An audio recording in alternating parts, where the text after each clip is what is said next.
We're going to do a torque curve PID adjustment. To start out, we set the P, I, and D controls to 0, and the PS, IS, DS scales to A.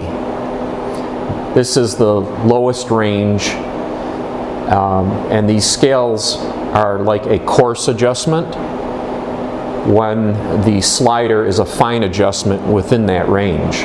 What I'm going to show right now is how to adjust the PIDs for a torque stabilized control, or torque curve in this case. I'm going to load the motor during the test a maximum of 80 ounce inches. So I want to put the highest value in this control, high value, 80. The lowest torque is of course free run, so we put in 0 for that. The dwell is just the amount of time that the routine holds at the low value and then goes to the high value and holds there. So there will be 2 seconds at low value, 2 seconds at the high value. This gives us enough time to make our PID adjustments and see the system response. I am using a DC motor that has a power supply programmed from the M-Test software.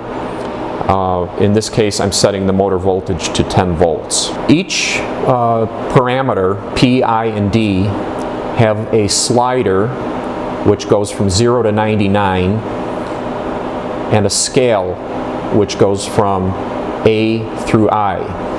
A is the lowest gain setting, I is the highest. Within each one of those settings, you can fine-tune by adjusting the slider from 0 to 99. Now, there's several ways of adjusting the slider. The first is place your cursor on the slider control, click your left mouse button, and drag it up and down. And you'll notice that the indicator at the top follows the setting of the slider, and there's also a digital indication to the right of the slider itself.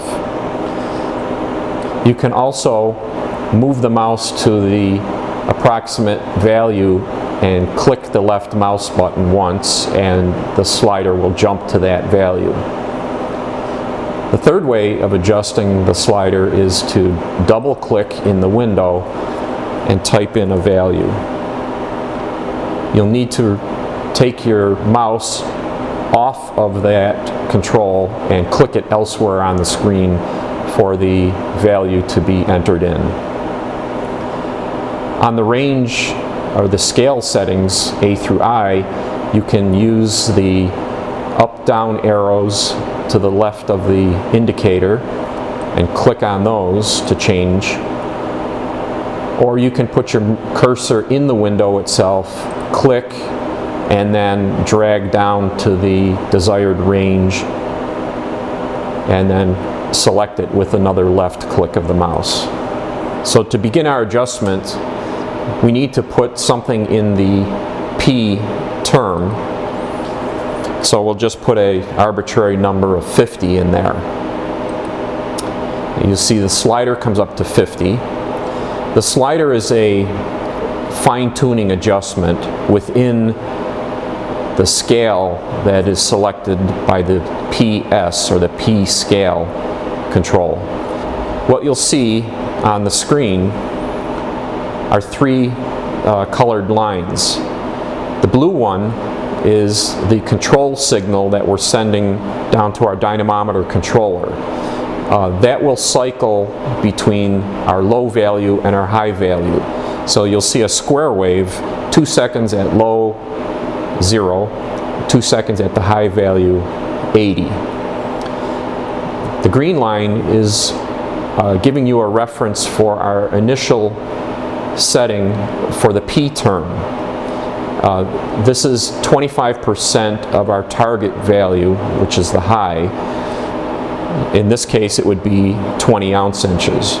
So the the goal here in the first part of the adjustment is to get the P term adjusted so that the system response is reaching 20 ounce inches. And the system response is indicated by the red line. So let's start running our motor at this time. And you see the three lines, the control going between 0 and 80, the 20 ounce inch green line, and then our system response, the red line. Now, since nothing is happening with the system response, we'll need to increase the P term. So let's go to the next range, B, and observe for any changes. And there's no change, so the gain is still too low. So we switch to the next range, C, and still nothing happening. So go to the next D. Now you see we have some response, but not coming up anywhere near the green line. You can try using the P slider to bring it up to the green line, but at the maximum setting it still doesn't reach it. So we'll go back down to, say, our 50 and go to the next scale. So now on the E scale we're getting very close to our target, and we can probably adjust it in with the slider, and you'll see that we can do that. We've gone a little too far, a little bit under. It doesn't need to be exactly on that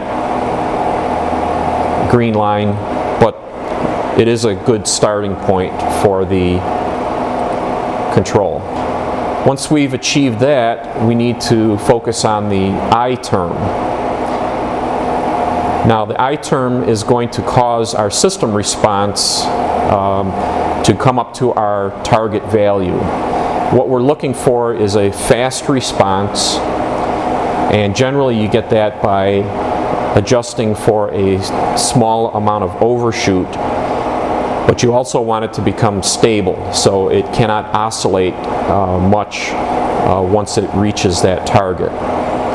So again, we start with a number in the control. Let's put 50.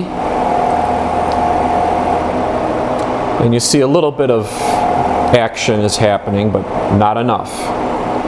So we go down and adjust the I scale from A to B and see what the result is. And we're getting more response, but still not enough to get to our target. So we go to the C scale, and it's better, but still not there.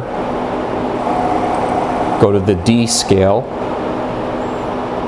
Now this one is eventually getting up to our target, but it's taking more than 2 seconds, and that's not good system response. So let's go to the next scale. Okay, now we're getting up to our target value, but it's taking about a second. So what we want to do is speed that up by increasing the I term.